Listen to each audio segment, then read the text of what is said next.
এই রিভাইভাল এবং এই রেস্টোরেশনের আদেশ কার্যকর হবে, মাস্ট অপারেট প্রসপেক্টিভলি।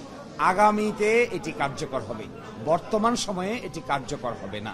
অর্থাৎ ত্রয়োদশ জাতীয় নির্বাচন অনুষ্ঠান করার ক্ষেত্রে এই যে তত্ত্বাবধায়ক সরকার রিভাইভ হলো, তার কার্যকারিতা থাকবে না। তার কার্যকারিতা থাকবে প্রসপেক্টিভলি, অর্থাৎ চতুর্দশ যে সংসদ নির্বাচন হবে সেই সময় থেকে।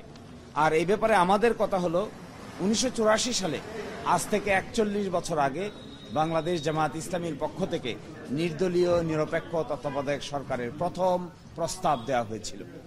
এই জাতি অনেক পানি ঘোলা করেছে, অনেক অসম্মান হয়েছে, অনেক মানুষের জীবন গিয়েছে, গুম খুন, নির্বাচন ব্যবস্থা ধ্বংস হয়েছে। 41 বছর পরে সকলে মিলে আবার তত্ত্বাবধায়ক সরকারের প্রয়োজনীয়তা অনুভব করছে। আমরা তখনই বলেছিলাম যে this is an inseparable twin, inextricably linked, intertwine. আমরা বলেছিলাম ডেমোক্রেসি, ফ্রি ফেয়ার নির্বাচন এবং তত্ত্বাবধায়ক সরকার ব্যবস্থা, এগুলো হলো ইনসেপারেবল টুইন। একটা থেকে আরেকটাকে আলাদা করা যাবে না।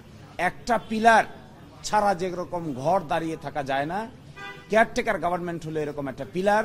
এটিকে সরিয়ে ফেললে অবাধ নির্বাচন সম্ভব নয়, অবাধ নির্বাচন না হলে ডেমোক্রেসিও সম্ভব নয়। আজকে 41 বছর পরে যে যাই বলুন না কেন, যে যতটুকুই ক্রেডিট নিতে চান না কেন, মূলত রাজনৈতিক দলের নেতৃবৃন্দের এই অদূরদর্শী আচরণের ফলেই জাতিকে যা খেসারত দিতে হয়েছে, এটা কনসিকুয়েন্স আকারে আমরা আদালতের সামনে তুলে ধরেছিলাম। আমরা মনে করি নির্বাচনের ক্ষেত্রে জয় এবং পরাজয় মেনে নেওয়ার মেন্টালিটি অর্জন করতে হবে। নির্বাচন অনুষ্ঠানের ক্ষেত্রে জনগণের ভোটাধিকার স্বাধীনভাবে প্রয়োগ করবে। এই ক্ষেত্রে ইফ, বাট, কিন্তু যোগ করার কোনো সুযোগ কোনো রাজনৈতিক দলেরই নেওয়া উচিত না।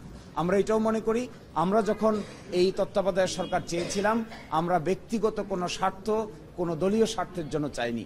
আমরা চেয়েছিলাম ডেমোক্রেসি বাংলাদেশে এস্টাবলিশ হোক, বাংলাদেশিক সিস্টেমটা, কনস্টিটিউশনালিটিটা আস্তে আস্তে গভীর ভিত্তির উপর দাঁড়াক। মাঝখানে অনেক মিসহ্যাপ হয়েছে, অনেক অসুবিধা হয়েছে, শেষ পর্যন্ত এখানে আমরা আসলাম ফিরে। পরবর্তী দায়িত্ব হবে সকলে মিলে Democratic environment in the society, free fair election and credible election ব্যবস্থাকে সকলে মিলে শক্তিশালী করা।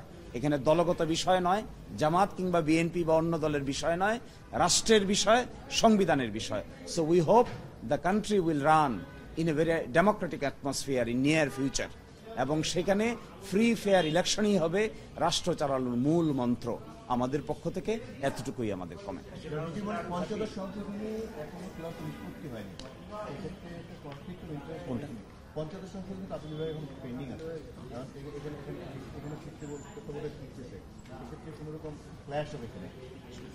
ওই একটা তো আছেই, কারণ পঞ্চদশ সংশোধনীতে তত্ত্বাবধায়ক সরকার ব্যবস্থা বাতিল করে অ্যামেন্ডমেন্ট আনা হয়।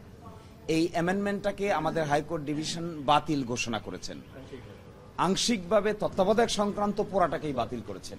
তার বিরুদ্ধে আপিল দায়ের হয়েছে, লিভ হয়েছে। এই লিভ শুনানির জন্য পেন্ডিং আছে। সাবজেক্ট টু কি ডিসিশন সেখানে হবে, এটার জন্য অপেক্ষা করার সময় দরকার বলে আমি মনে করি। তা না হলে একটা জিনিস পরিপূর্ণভাবে সেটেল হবে না, একটা বিতর্ক থেকেই যাবে। সেই জন্য ইনিস এন্টায়ারিটি শেষ করতে পারলে ভালো হতো। আশা করি ওইটাও দ্রুত নিষ্পত্তি করা হবে না। ওটার কারণে আজকের রায় তো তত্ত্বাবধায়ক সরকার সিস্টেমটাকে বাতিল করে যে রায় দিয়েছিলেন তা রিভিউ করে বাতিল করা হলো। এর মানে কি, তত্ত্বাবধায়ক সরকার ব্যবস্থাটা বহাল করা হলো। কিন্তু পঞ্চদশ সংশোধনীর মামলায় তত্ত্বাবধায়কই একমাত্র ইস্যু নয়, তত্ত্বাবধায়কের বাইরেও প্রায় 29টা ইস্যু 15th অ্যামেন্ডমেন্টে রেজ করা হয়েছিল, যার 4টির ব্যাপারে সিদ্ধান্ত দিয়েছিল হাইকোর্ট ডিভিশন। বাকিগুলোর ব্যাপারে হাইকোর্ট ডিভিশন বলেছিলেন পার্লামেন্টের উপর ছেড়ে দিয়েছেন। এটাকে এর বিরুদ্ধে আমরাও আপিল করেছি, জনাব বদিউল আলম মজুমদারও আপিল করেছেন, আরো ক্রস আপিল হয়েছে। সবগুলো বিবেচনা হবে, শুধু তত্ত্বাবধায়কের ব্যাপারে নয়, 29টা ব্যাপারেই বাকি সিদ্ধান্ত হবে ওই মামলায়। তত্ত্বাবধায়ক এখন যে তত্ত্বাবধায়ক সরকারের যে ফরমেশন এখন আছে, সেখানে লাস্ট রিটায়ার্ড চিফ জাস্টিসই হবেন তত্ত্বাবধায়ক সরকারের প্রধান। কিন্তু এটা বর্তমানে কার্যকর হচ্ছে না। আপনারা ইতোমধ্যে জানেন যে জুলাই চার্টারে যেটাকে গণভোটে পাঠানো হচ্ছে, সেখানে 4টি অপশন দেওয়া হয়েছে। এই 4টি অপশন যদি গণভোটে অ্যাকসেপ্টেড হয়, তাহলে নতুন পার্লামেন্টে সংবিধান সংস্কার সভায় যদি এটা গৃহীত হয় তাহলে তত্ত্বাবধায়ক সরকারের ফরম্যাটে আমূল পরিবর্তন আসতে পারে। এটা নির্ভর করবে জুলাই চার্টার গণভোটে অ্যাকসেপ্ট হলো কিনা, অ্যাকসেপ্ট হওয়ার পরে সংবিধান সংস্কার সভা ওই ফরম্যাটটাকে গ্রহণ করলো কিনা। যদি গ্রহণ করে তাহলে বর্তমান ফরম্যাট সেখানে চতুর্থ অপশন হিসেবে আছে, প্রথম অপশন হিসেবে নাই। না, এটাই বলে দিয়েছেন আমাদের আপিল বিভাগ, রিভাইভড, রেস্টোরড বাট নট কার্যকর, revived, restored but not enforceable.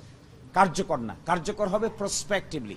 Prospective meaning there by চতুর্দশ সংসদ নির্বাচনের পর থেকে, তার আগে নয়। এবং তিনি বলেছেন, শব্দটা যে ব্যবহার করেছেন মাননীয় আপিল বিভাগ, ক্যান অপারেট, the তত্ত্বাবধায়ক সরকার সিস্টেম ক্যান অপারেট অনলি প্রসপেক্টিভলি। এটা বিতর্ক এড়ানোর জন্যই এই লাইনটুকু অ্যাড করা হয়েছে, যেন এটা নিয়ে আমরা এখনই বিতর্ক না করি তাহলে বর্তমান সরকার থাকবে কি থাকবে না, কেয়ারটেকার গভর্নমেন্ট এখনই হবে কি হবে না, এটি আপিল বিভাগ ক্লিয়ার করে দিয়েছেন, আর কোনো বিতর্কের অবকাশ থাকলো না।